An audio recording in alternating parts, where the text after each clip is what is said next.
Well, that's a good question. Sting fans, are you ready? Wow. Welcome back to the Progressive Auto Sales Arena. 4-1 right now for the London Knights. 35 shots on goal to our 14. Something's got to change, Jake. Before you even start talking, I have to just say I'm really glad that you came back this time and it's not Jay Peckham standing here right now. Why? Well, I'm glad to be back, Dave. Thanks for having me. 50-50 is $5,300 or something. I know. Good. And then they shut it down early. I noticed. Oh, did they? I don't know. Someone was looking for some, and then they couldn't find it, whatever. But hey, 5,300 to the lucky. It'll go to someone from London. It's just our luck. We can't even keep our own money in Sarnia. Oh, wow. Well, anyway, it's pretty crazy out there, a hockey game. When Jay was here, he said, we got to get to that puck a little quicker. London's faster, and the passes, there's passing happening, and nobody's there, and we finally got one up there. Sean Jostling showed up for us, and then they got London two. Said, no, that's nice. You get one, we get two. Yeah. It's 4-1. And What's they came happening? quick. You know what? I think it's just that, what Jay said, that we're getting beat to the puck. It's not like the guys aren't trying. They're out there hustling. There's no one's dogging it. Like they're hustling back. So. Positional hockey right now. I think what we're finding is that London's just playing better than us right now. Well, I was going to say, is it they're doing really well, or they're doing things right and we're not, or is it a combination of I'd rather look at it, they're doing things better. Yeah. Because I don't think we're not doing it. I honestly don't. The physicality in the game is so soft anymore. When I was sitting over there watching that period, last couple periods, and it was just like, it's not even like tough.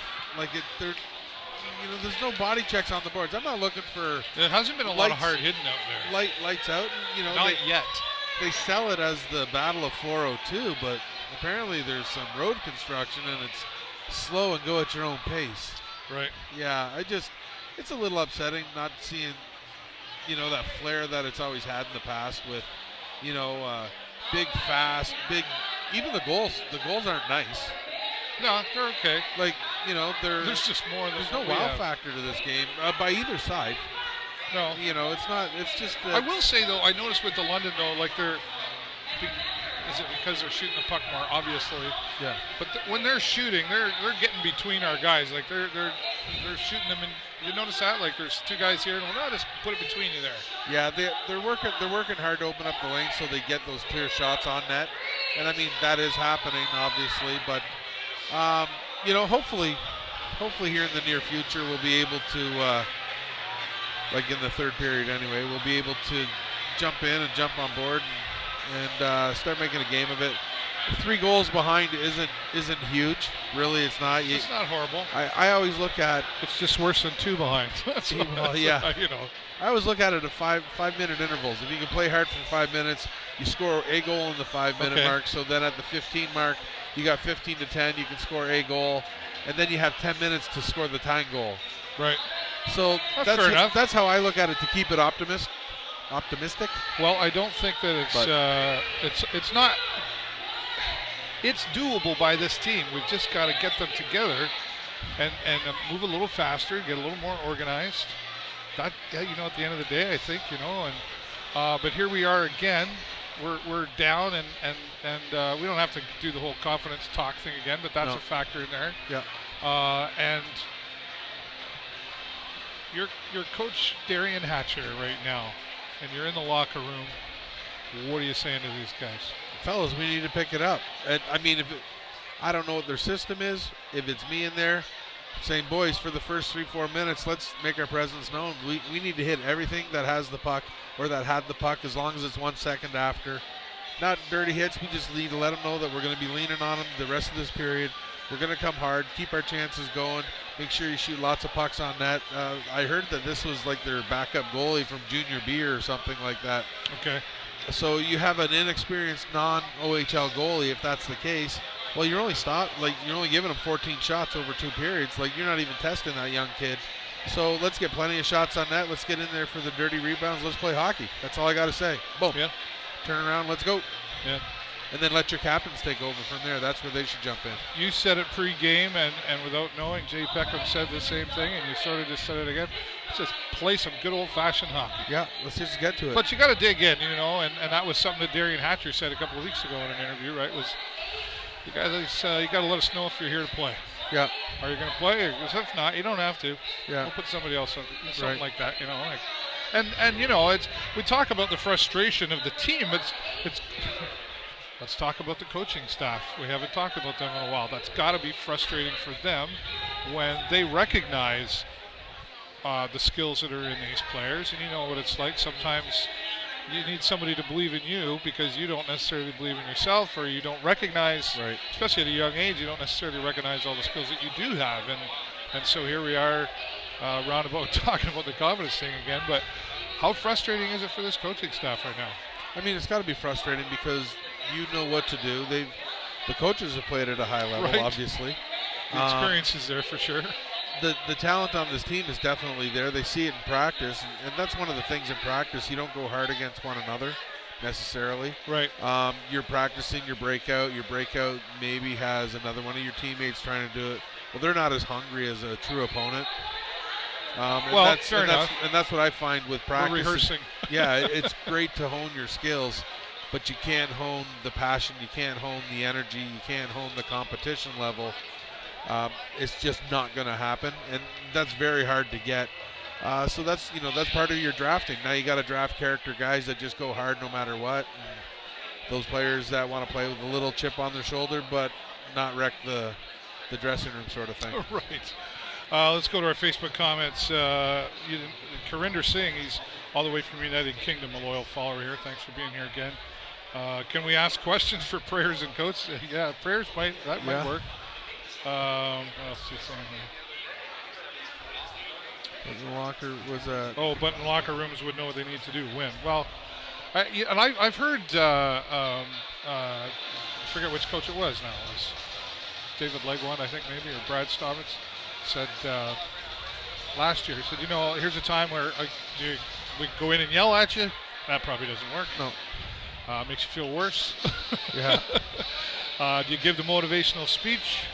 My understanding a lot of times is they're just, they're maybe rotting on the board where they need to be going and stuff. And what do you say? Like, I've even heard, Coach Hatcher say, like, guys, you know what you need to do. Let me tell you. Reassurance. I've had a situation like this with the Imperials, and you're very frustrated. You're sitting there at halftime, and it's like, you got a better team than the other team that's out there, and nobody's listening to you. Everybody's going against the grain.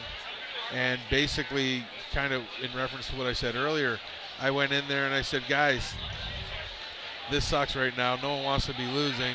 Captains, you talk to these guys, because if they don't want to listen to me, I don't know what to say. It's time to be leaders. Well, fair enough. And then I just left it at that, and I let the team sort it out themselves.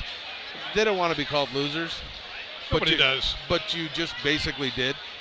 Yeah. Kind of said, if you don't smarten up, we're gonna not that they're personally a loser, but we're gonna lose this game if you guys don't smarten up. Well, that's how they're looking at you. And then you push the leadership to everyone. You lean on the captains. That's why you picked them. Lean on the captains, but then you're gonna see all your other little leaders that are in and amongst, and they're gonna pick it up. Hopefully, it's like, because you'll just hear it. The chatter starts. It always does. Come on, boys, and then that one guy will step up. And then they'll listen to them. You got energy. And then as a coach, once you get that energy, in this case, we'll start the third period, you have the energy because the players said what they had to say. Now you got to make sure that you coach perfectly in that first 5 minutes and make sure there's a good outcome, because then they're going to believe that player. Right. Then they believe in what just happened. Then the confidence can change quickly. Lead by example, right? And it goes either way up or way down real quick. Yeah. Confidence is a weird thing in sport. Yeah. Well, and it's easier. Oh, right, great. Connor Weeds Seaweed. Here. Wonderful. Hey, Seaweed, I'm on the internet. Boy, oh boy. I don't know who has weirder friends, you or me. Actually, we both know him, so it counts. Yeah, for I'm both going to of say us, right? both.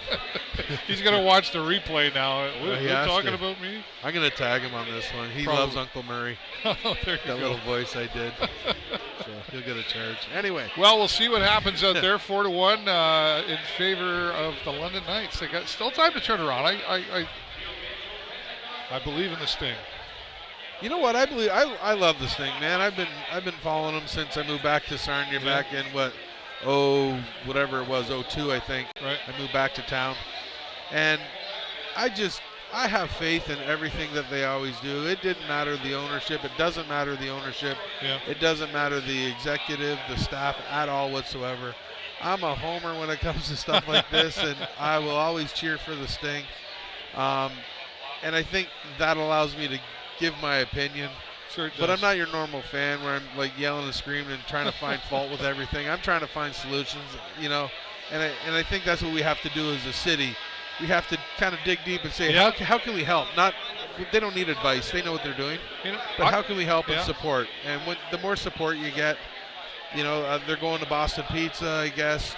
Monday night they'll be there. Yeah, so the Boston Pizza serves you. If you're going out for dinner, why don't you go out to Boston Pizza and show them your support? Because I've been at a few things before in the last couple decades, and when you have a Sting event and like very few people show up to that and stuff like that, that kind of bodes on the player a little bit. They want to be the big thing in town. Absolutely. And so I think the more we show the support, the better. And that's all I gotta say. It's just simple. Very good. I agree with you. As simple as buying a ticket. Come on out.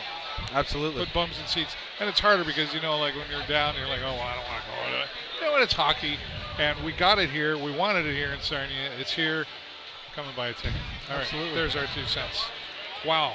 Speaking of buying a ticket, did you buy your 50-50? It's like $5,700. No, you know what? I didn't. I should. Wow. All right. Or I should just give it to maybe the Inn of the Good Shepherd. I'll give $10 to there. This way it's going to them. Actually, Face Off for Mental Health is here behind Section 101, and they're selling bracelets for $2. Nice. And it all goes to that as well. All right. I think we've said about all we can. This is my favorite part. Jason showed this yesterday. Oh. It's the gopher guy with. Can you hear that? That's funny. Yeah. All right.